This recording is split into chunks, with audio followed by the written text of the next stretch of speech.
एक समय की बात है कि सत्राजित नाम का एक राजा है जो सूर्य नारायण भगवान का उपासक है, भक्त है और सूर्य नारायण भगवान की तपस्या करता है। भगवान सूर्य नारायण प्रसन्न हुए तो इनको एक आशीर्वाद दिए। आशीर्वाद स्वरूप कहते हैं कि महाराज एक मणि प्रदान की जिसका नाम है समंतक मणि। सत्राजित समंतक मणि को लेकर के भगवान के दरबार में पहुंचा तो कहते हैं जितने भी वहां के राजा बैठे थे, जितने भी लोग कहने लगे प्रभु ऐसा मुझे प्रतीत हो रहा है, मुझे ऐसा लग रहा है कि साक्षात सूर्य नारायण आपका दर्शन करने आ रहे हैं। कहा हमें तो ऐसा लग रहा है कि मानो सूर्य नारायण आपका दर्शन करने आ रहे हैं। भगवान मुस्कुराने लगे। भगवान कहते हैं नहीं, सूर्य नारायण नहीं है, ये सत्राजित है। कहा प्रभु इतनी रोशनी, इतनी चमक? कहा ये तो सब बड़ी का खेल है। सत्राजित पहुंचा, मुस्कुराता हुआ प्रणाम किया। ठाकुर जी मणि को देखे तो कहने लगे कि राजन एक काम करो, ये मणि लोक हित के लिए, कल्याण के लिए ये हमारे हाथ है। तो क्यों? क्योंकि सोना देती है, प्रतिदिन सोना। तो कहा महाराज यदि यहाँ राज दरबार में रहेगी तो सबका कल्याण होता रहेगा। कहा महाराज ये कोई साधारण मणि नहीं है, इसको हमने ऐसे ही नहीं प्राप्त की है, बड़ी कृपा हुई है और बहुत तपस्या की है तब जा करके ये मणि हमें प्राप्त हुई है, इसलिए हम इसे ऐसे ही साधारण नहीं ले सकते। भगवान ने कहा जैसी आपकी इच्छा। सत्राजित चला आया और सत्राजित जब आया तो उसका भाई प्रसेनजित मणि को उठाता है और कहता भैया हम इसको पहन करके शिकार खेलने जा रहे हैं। सत्राजित ने सावधान किया, सावधान रहना। ठीक है भैया।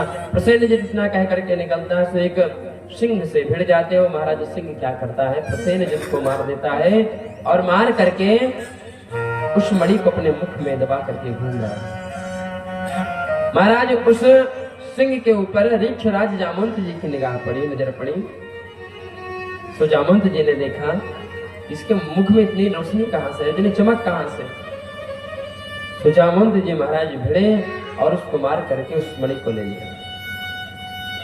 उस मणि को ले करके आए और अपनी बिटिया, अपनी पुत्री को दिया जामवंती को। जामवंती लेकर के उस मणि को खेल रही हैं और इधर क्या हुआ, द्वारिका में धीरे धीरे बात फैल गई। कैसी बात कि द्वारिकाधीश ने श्यामंतक मणि की चोरी कर ली। कहते कैसे? जब प्रसेनजित बहुत दिन हुआ लौट करके नहीं आए तो कहने लगे महाराज सत्राजित अपने पत्नी से कहा कि देवी हमें तो ऐसा लग रहा है कि जब हम एक दिन द्वारिका गए और द्वारिकाधीश ने इस मणि की याचना की, हम उन्हें मना कर दिए, हमें तो ऐसा लगता है उन्होंने ही मणि को छीन लिया। लेकिन देवी ये बात कहना नहीं किसी से, क्योंकि यहाँ क्यों महाराज है।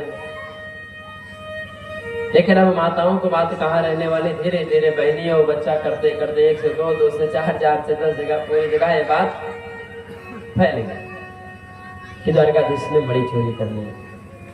अब जब भगवान तक ये बात पहुंची, ठाकुर जी क्या किए, तुरंत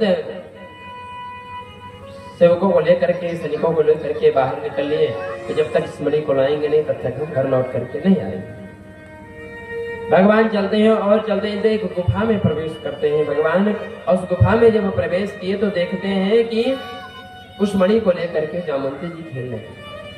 भगवान देखे मणि को, कहा अरे देवी ये मणि हमें दे दो।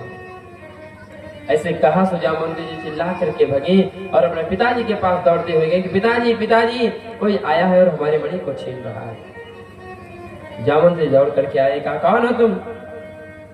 भगवान ने पूरी बात बतलाई। कहा महाराज ये मणि ऐसे नहीं मिलेगी, ये तो हम सिंह से लेकर के आए, इसलिए आपको ये मणि चाहिए तो आप उससे युद्ध करो। कहा यदि आपको ये मणि चाहिए तो आप हमसे युद्ध करो। ठीक है। युद्ध प्रारंभ हुआ और महाराज युद्ध 27 दिन तक युद्ध चला और उसके बाद 28वें दिन भगवान एक मुष्टिका रखते हैं। सो महाराज जामवंत गिर पड़ते हैं, समझ गए कि ये कोई साधारण नहीं है। अरे आप कौन है प्रभु? हम आपको पहचान गए। भगवान मुस्कुराए, पहचान गए तो कहा प्रभु पहचान गए तो आप दर्शन भी दे। क्यों? क्योंकि कहते हैं कि जब रामा अवतार हुआ जामवंत जी की इच्छा नहीं भरी युद्ध से, तो भगवान ने आशीर्वाद दिया कि हम आने वाले समय में द्वापर में आपकी इच्छा पूरी करेंगे।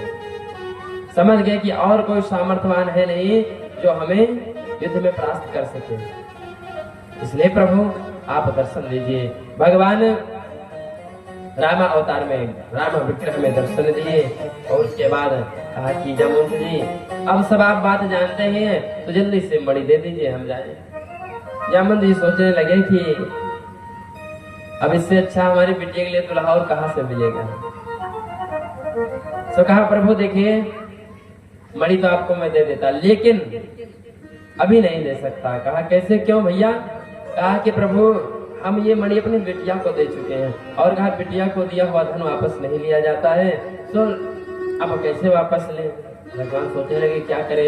हमारे पास एक उपाय है। क्या?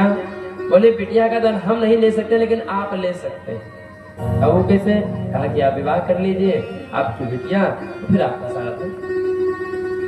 भगवान सोचने लगे कि अब क्या से क्या देखना पड़ेगा, अब जामवंत जी से विवाह करना पड़ेगा क्योंकि जामवंत जी भालू रूप में है तो जामवंत जी भी। महाराज ठाकुर जी कहते ठीक है जैसी आपकी इच्छा, और भगवान एक विवाह कर लेते हैं जामवंत जी के साथ। मणि को लाए